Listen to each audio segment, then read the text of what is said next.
I'm so happy to share my thought for this Shabbat from the most magnificent terrain. Behind me is Mount Mowenzi.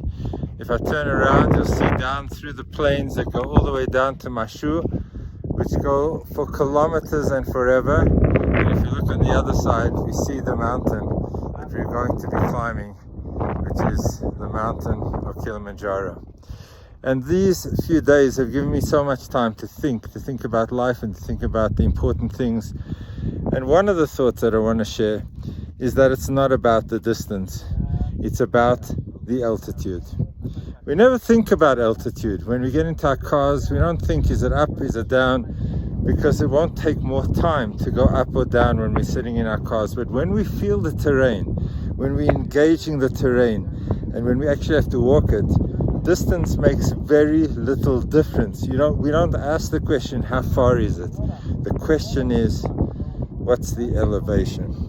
And the message that I think is so relevant to all of our lives is that there's the same amount of distance between 1 week and the next week, between one birthday and the next birthday. The distance is the same.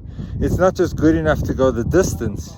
We've got to ask ourselves, what is the elevation that takes place from the distance of 1 week to the other, from one birthday to the next?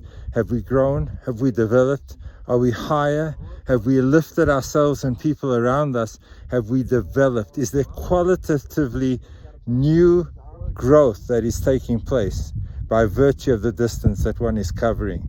I think that I'm left with one of so many inspirational thoughts, that it's not about the distance, it's about the elevation. Have a magnificent Shabbos. I'll be missing you in Johannesburg, but I'm engaging such magnificent places that Hashem has given us to appreciate. Have a beautiful Shabbos.